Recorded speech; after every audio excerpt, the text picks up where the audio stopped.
I'm Ray Lauk, and with me is Representative Will Davis, the Democrat from Hazel Crest, and also the chair of the House Appropriations Committee.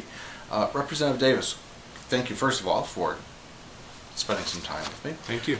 Could you explain what the Appropriations Committee is and what its relation is to education finance and the education budget? Okay, amongst the many standing committees that we have in the House, we have 5 Appropriations Committees whose responsibility involve general revenue dollars from the state going to state agencies throughout the entire state.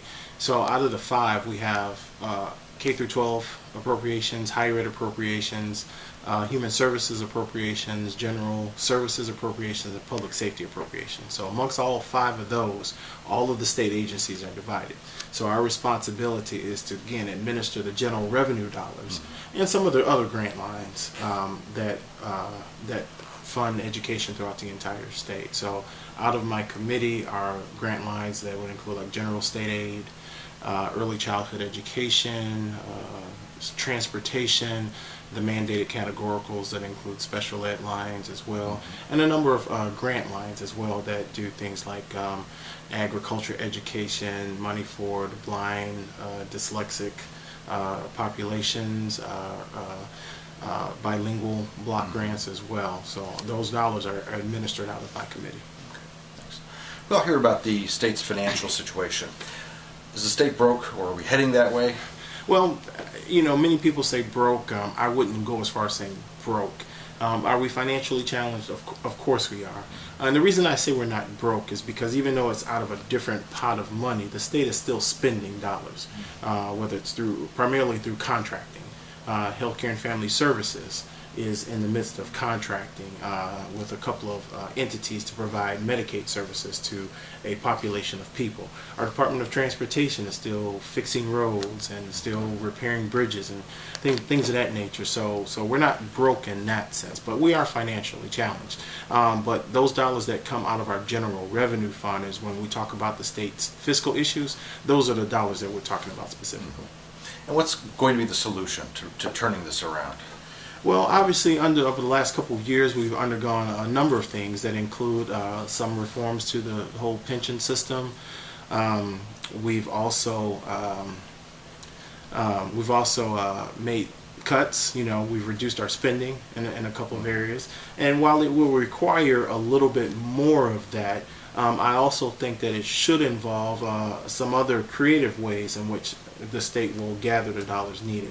Obviously, we have a huge backlog of bills. So we need to pay providers, we need to pay schools, we need to pay all kinds of entities throughout the entire state. One business tool that's been proposed is refinancing our debt or restructuring our debt, where we go out and borrow the money, pay all of the back bills, and borrow it at a much lower interest rate than we're paying now because of the penalties that are attached to it. So that's just one tool that we have. The state's in need of revenue. So again, last year we raised income taxes, so that's going to help us with some of our revenue flow. That also included some corporate taxes. That's going to help us with our revenue flow. We have borrowed out of a variety of funds, which has helped us with our revenue. And even this year, we'll continue to maybe look at some corporate loopholes, as well as maybe some additional interfund borrowing. How do you think education is going to fare in this next budget?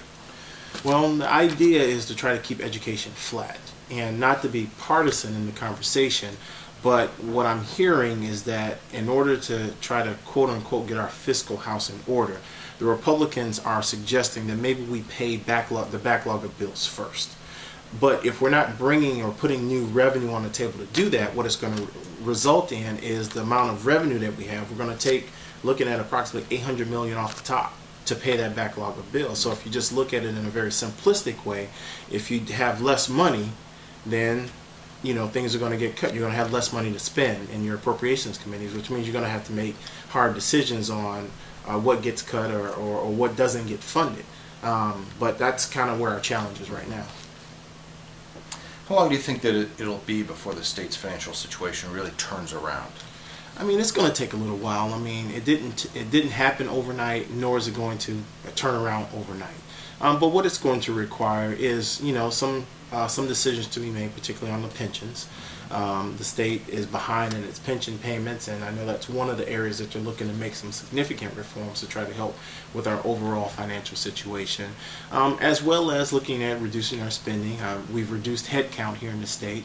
I think we're back to 1970 levels in terms of our overall headcount, or something in that neighborhood. So we've taken some steps, but you have to balance that with the needs that exist out there, and there's always a need to spend resources in a variety of areas. So we just have to hopefully work collectively on both sides of the aisle to come up with solutions that we all can live with. Maybe it doesn't make us all happy, but solutions that we all can live with to try to help slowly get out of this financial situation that we're in.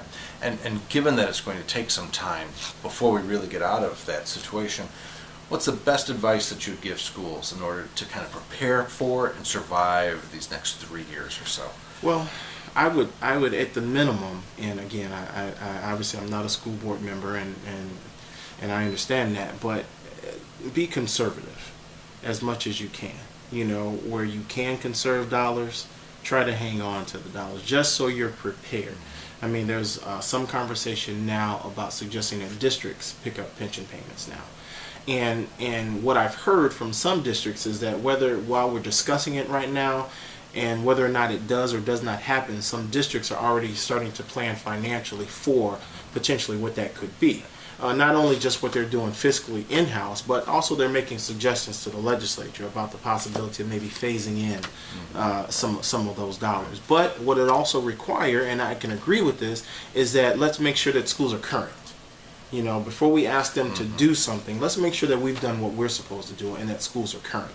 So I would just simply ask the school districts to be just conservative in how they move forward over the next few years. I'm not suggesting that they do layoffs if they don't have to, or whatever the case may be, but just be very conservative and watch over those dollars for the next few years. Great. Well, thank you very much. I appreciate it. My pleasure. Thank you.